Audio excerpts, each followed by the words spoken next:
Bienvenue dans cette grande édition du journal de la mi-journée rentrée littéraire pour les écrivains membres de l'association des jeunes écrivains du Congo qui annonce d'intenses publications au cours de l'exercice qui s'ouvre.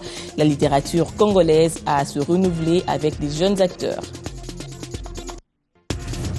On tiendra compte de l'implication de la jeunesse regroupée au sein de la nouvelle génération pour l'émergence du Congo dans la poursuite du processus électoral. Cette plateforme a eu des échanges enrichissants avec des responsables de la CENI.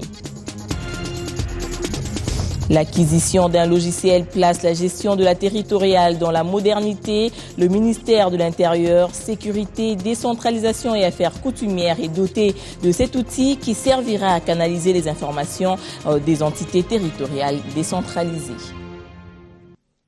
Mais il y a d'abord cette nouvelle sur les activités du chef de l'État qui a présidé hier une réunion à laquelle ont participé des ministres en charge des infrastructures de base en vue de dresser le bilan et entrevoir des perspectives futures du secteur. Le président de la République, Joseph Kabila Kabange, a fait le déplacement du ministère des Travaux publics pour cette importante réunion de travail. En ce premier jour, 4 provinces ont été passées au peigne fin en ce qui concerne les investissements dans les infrastructures de base, structures sanitaires, infrastructures routières et de transport, infrastructures éducatives du secteur de l'énergie sont évaluées. Le but est de voir ce qui est fait ou pas et tirer les leçons avant une reprogrammation de ces chantiers pour une période à venir. Le constat général est assez prometteur, mais il reste beaucoup à faire, vu l'immensité des défis qui se présentent au pays. Fridolin Kaswechi, ministre en charge des Travaux publics, après cette séance de travail. Le chef de l'État a tenu à réunir les secteurs qui œuvrent dans le domaine des infrastructures de base et cela dans le but justement de pouvoir faire le point de la situation au niveau de toutes les provinces en vue de pouvoir évaluer les avancées faites et les actions à mener de manière à garantir le développement intégral de notre pays. Pour ce qui est des 4 provinces qui ont été évaluées aujourd'hui, le bilan dans l'ensemble se présente comme étant suffisamment positif et prometteur. Mais vous savez, nous sommes un pays qui a énormément de défis et il est bon de pouvoir évaluer l'action non seulement dans le court terme, mais dans le moyen et long terme. Les actions qu'on est en train de mener aujourd'hui, certaines porteront des résultats dans les court terme, d'autres porteront des résultats dans le moyen et le long terme. Et donc, il faut dire, comme cela a plusieurs fois été dit par le chef de l'État lui-même, il y a énormément de résultats qui sont suffisamment visibles sur le terrain, mais il y a encore des défis à relever. Après ces 4 premières provinces, la séance se poursuivra bien assez tôt pour les 7 provinces qui restent. Je vous le disais, le ministère de l'Intérieur, Sécurité, Décentralisation et Affaires coutumières s'est doté d'un logiciel qui servira à la gestion des informations sur la gestion de la territoriale et notamment l'accélération du processus de décentralisation. L'inspection générale de la territoriale dispose désormais d'une banque de données qui permettra de mesurer les indicateurs de la décentralisation dans le but de contrôler toutes les informations des provinces et des entités décentralisées dans tous les domaines sécuritaires, sanitaires, humanitaires et infrastructures et son fonctionnement. La grande innovation consiste à ce que la gestion de l'information soit faite de manière automatisée, rapide, instantanée et surtout qu'elle serve à quelque chose. Le grand compartiment, c'est que l'administration centrale peut suivre ce qui se passe sur le terrain.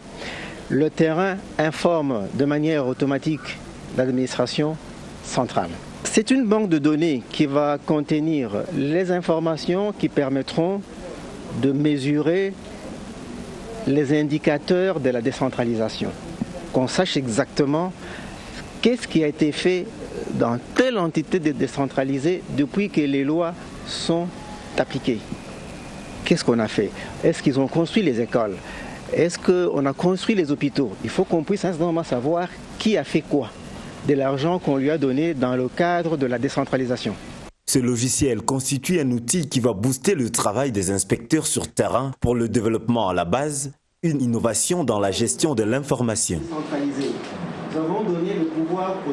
Restons dans le même ministère au sujet cette fois-ci du rapatriement d'un certain nombre de Guinéens à Conakry après qu'ils soient établis, qui séjournaient en RDC de façon irrégulière.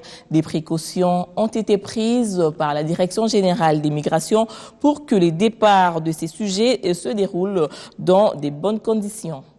Retour au bercail pour un groupe de Guinéens de la Guinée-Conakry vivant sur le sol congolais de façon irrégulière.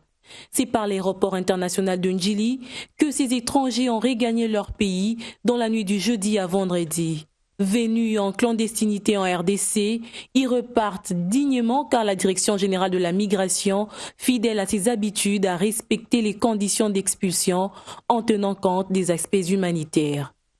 Ces Guinéens qui regagnent leur pays n'ont malheureusement pas au cours de leur séjour en RDC voulu se mettre en ordre avec la législation congolaise en matière de migration, principalement les conditions de séjour sur les sols congolais. Certes, ils espéraient trouver mieux en se livrant pour certains à des activités commerciales et d'autres se préparaient à trouver leur Eldorado en Angola via la République démocratique du Congo comme pays de transit. Qu'à cela ne tienne, après le joli coup de filet de la DGM, ils ont été contraints de quitter le pays de Joseph Kabila. Ces Guinéens pourront toutefois revenir s'ils régularisent leur situation, car la République démocratique du Congo, il faut le rappeler, demeure une terre très hospitalière. Les élections s'annoncent et de potentiels candidats et de futurs électeurs s'approchent de la CENI pour des concertations à l'instar des membres de la nouvelle génération pour l'émergence du Congo qui étaient en matinée électorale. La classe politique est appelée à se rajeunir. Il faudra désormais compter sur la jeunesse pour changer le cours des élections. Un enjeu déterminant sur quoi repose l'avenir des institutions fortes et démocratiques. La nouvelle génération de l'émergence du Congo, en collaboration avec la Commission électorale nationale indépendante, a organisé une matinée électorale à l'intention de près de 300 jeunes. Finalité, donner la bonne information et aussi inciter ces derniers à s'impliquer et à s'approprier le processus électoral. D'où la place de la jeunesse dans le processus électoral, un sujet sur lequel s'est apaisanti le rapporteur adjoint de la CENI. Ce sont des faiseurs de rois, ce sont des décideurs et donc on les a sensibilisés pour qu'ils prennent conscience qu'ils sont bien représentés. Tous les textes légaux, que ce soit les instruments juridiques internationaux et les instruments juridiques nationaux, donnent une place à la jeunesse dans le processus électoral. C'est d'autant dire que l'âge d'éligibilité est de 18 ans pour la plupart des élections et elle est de 30 ans pour les élections présidentielles et sénatoriales. Ça signifie que tous les jeunes qui se trouvent dans la tranche d'âge de 18 à 35 ans et même à 40 ans se retrouvent bien dans le processus électoral. État des lieux du processus électoral, une thématique développée par le secrétaire exécutif national adjoint pour permettre à la jeunesse de mieux cerner les contours des enjeux électoraux. Et face à l'imminence des élections urbaines, municipales et locales, l'auditoire approuve la nécessité de s'impliquer. Depuis plus de 5 décennies que la République démocratique du Congo a organisé des élections locales et que donc ça n'est plus une culture congolaise en réalité. Étant donné leur ignorance et technicité, il est nécessaire de pouvoir vulgariser les colporter jusqu'au fin fond de la République. Donc j'ai compris que les élections, ce n'est pas seulement l'affaire de ce que je peux dire des parents ou des vieux, mais c'est surtout l'affaire de jeunes parce que étant l'avenir de demain, nous ne pouvons pas toujours attendre demain, mais nous devons le préparer dès aujourd'hui.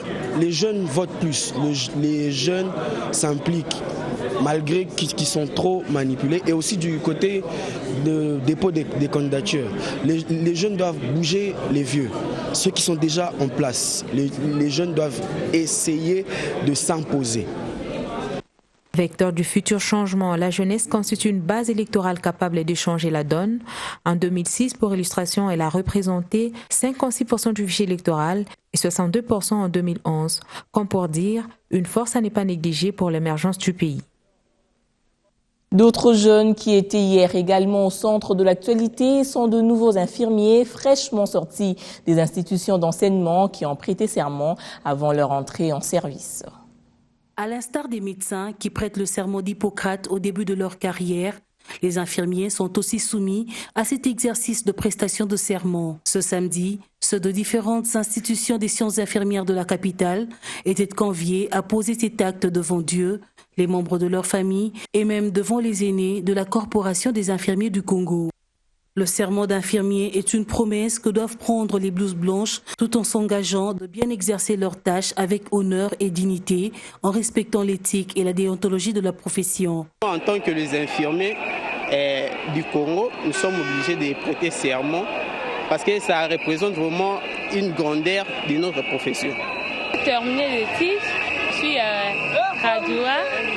Je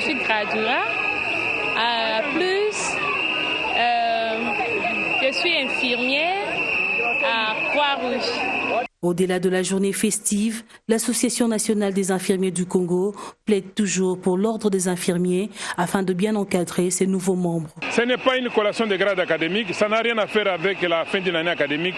Ce sont les infirmiers qui ont terminé les études. Avant de commencer, ils doivent prêter serment de l'infirmier. Notre grande demande, c'est la création de l'ordre des infirmières et infirmiers du Congo, parce que tous ceux qui ont terminé, ils doivent avoir un numéro d'ordre avant d'exercer. L'ambiance et la joie de finir les études étaient visibles sur le visage de tous ces infirmiers qui sont prêts à s'engager dans la vie professionnelle. Question de gouvernance, la Banque centrale du Congo maintient inchangé son dispositif actuel de politique monétaire, étant donné que ne s'annonce aucun choc majeur et ajouter à cela la stabilité du cadre macroéconomique au plan national. La 9e réunion ordinaire du comité de politique monétaire présidée par le gouverneur Deogracias Mutombo a levé cette option. Suivez. En l'absence des chocs majeurs imminents et à la faveur de la dépénalisation de la stabilité du cadre macroéconomique au niveau national, le comité de politique monétaire de la Banque centrale du Congo, réuni ce vendredi sous la présidence du gouverneur Deogracias Monaniembo, s'est résolu de maintenir inchangé le dispositif actuel de la politique monétaire. Et ce que vous devez aussi retenir, c'est que depuis un certain temps, nous avons la maîtrise de la gestion du cadre macroéconomique parce que nous avons un comportement budgétaire responsable qui est appuyé par une exécution du budget de l'État sur base caisse et une politique monétaire proactive qui vise à ancrer de manière efficace les anticipations inflationnistes à travers notamment son orientation prospective sur un taux directeur qui devrait rester pendant longtemps autour de 2%, tandis que la panoplie de nos instruments de politique monétaire, nonobstant le fait qu'elles ne permettent pas encore la transmission efficace des impulsions de la politique monétaire sur l'économie réelle, nous permettent tout de même de bien maîtriser la gestion de la liquidité bancaire. Par ailleurs, le gouverneur de la Banque centrale du Congo en appelle au strict respect de la nouvelle réglementation du change, un instrument important de la politique économique du pays, déjà en vigueur depuis le 25 septembre dernier. Le respect de la réglementation du change est donc une question d'intérêt public. Et vous remarquerez que ne pas respecter la réglementation du change rime souvent avec la fraude fiscale. Ce que ça donne à la fraude fiscale, souvent, ne respecte pas la réglementation du change. J'en appelle au respect de la réglementation du change par tous les agents économiques.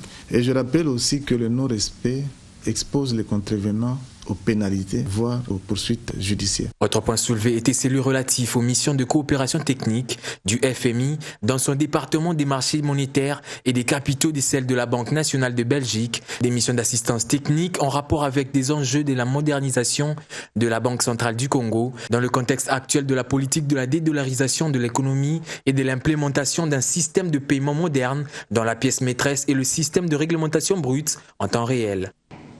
C'était la fête hier chez les musulmans à travers la planète qui ont célébré le sacrifice dénommé Tabaski. À Kinshasa, les mosquées étaient pleines de croyants qui s'y sont retrouvés pour le partage de repas sans distinction de catégorie sociale. La communauté islamique était aussi en fête à Goma dans une atmosphère plutôt de division car de groupes parallèles se sont constitués et sont en querelle de leadership. Et comme il fallait s'y attendre, on a fêté séparément. Patrick Sialouha. Pendant que la cérémonie officielle de cette fête de la Tabaski s'est déroulée au stade Afia, dans la commune de Goma, en présence du vice-gouverneur Maître Feller Lutaï Chiroua et du commandant police Nord Kivu, le général Vital Oumia Awashango, un autre groupe de musulmans tentait d'organiser une cérémonie similaire au stade Le Volcan, dans la commune de Karisimbi, mais en vain, car la police y était déjà déployée pour les en empêcher. El Hadji Massoudi Kadogo, représentant légal et reconnu de cette communauté au Nord Kivu, appelle tous ceux qui continuent à le contester à la soumission. Le message que nous lançons à nos frères, qu'ils puissent intérioriser le vertu de la journée d'aujourd'hui. Si Abraham, notre père de la foi, a voulu immoler son fils en signe de soumission à son Seigneur, alors nous autres, nous leur rappelons les signes de soumission, qui est également une des vertus cardinales de notre religion. Massoudi Kadogo se félicite tout de même de la paix qui s'installe petit à petit au Nord Kivu. Vous êtes témoin, comme moi, du décollage de notre province, ce que la province est en train de recouvrer la paix après des grands conflits. Et le reste, je crois que Dieu va encore nous aider davantage en fait que la paix soit totale et consolidée.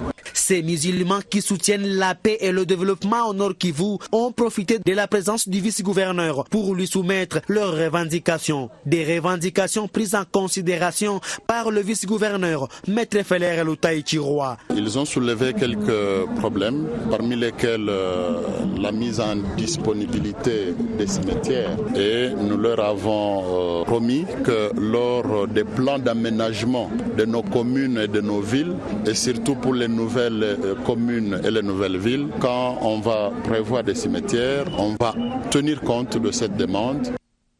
Regagnons Kinshasa pour évoquer ce culte d'action de grâce qui a été organisé à la paroisse Notre-Dame de Fatima par la grande famille Emmanuel Adropiako à l'occasion du 40e jour depuis la disparition du jeune prince Amani. En Belgique, plusieurs personnalités se sont présentées pour consoler la famille.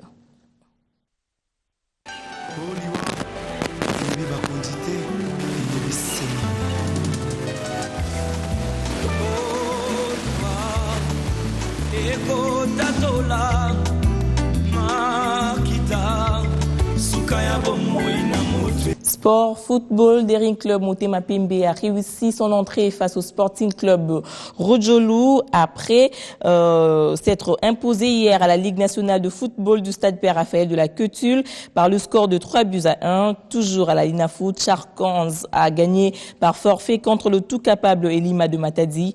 Plusieurs rencontres ont été programmées ce week-end à travers le pays. Nous allons clore cette édition sur une page culturelle. Les membres de l'Association des jeunes écrivains congolais ont fait leur rentrée littéraire hier, circonstance au cours de laquelle ils ont promis de produire davantage durant la saison qui commence. Suivi. Après la rentrée scolaire, la rentrée parlementaire, c'est au tour de la rentrée littéraire. Une reprise des activités littéraires signée ce samedi par l'Association des jeunes écrivains congolais. Une année littéraire qui s'annonce plutôt chargée avec plusieurs activités qui sont en vue. Pour cette année, ces jeunes écrivains se fixent comme objectif de créer des événements littéraires générateurs de revenus et aussi l'instauration d'une coutume d'émancipation d'écrivains congolais et de leurs nouvelles expériences de lettres. Des objectifs qui ne pourront être réalisés sans l'aide des autorités du pays, des mécènes, bien qu'à compter du doigt sont-ils, et de tous ceux qui sont épris de littérature. La République démocratique du Congo s'affirme déjà sur le plan international avec plusieurs écrivains de renom. Mais encore faudrait-il susciter le goût de l'écriture dans le chef de la jeunesse afin de se confirmer davantage sur la scène internationale et pérenniser les lettres congolaises. Un autre partenaire de taille invité à accompagner le monde littéraire est la presse, partenaire non des moins négligeables. L'occasion était d'inviter les chevaliers de la plume à soutenir les écrivains congolais dans un accompagnement médiatique. Un partenariat qui devrait soutenir l'effort de communication sur les opérateurs littéraires. Quand les paroles s'en vont, seule la littérature demeure le témoin de l'histoire d'un pays, d'une vie, d'où son importance dans la société. Alors fini les vacances et tous à nos stylos et papiers. Fin de ce journal, merci de nous suivre à Bruxelles et partout dans le monde.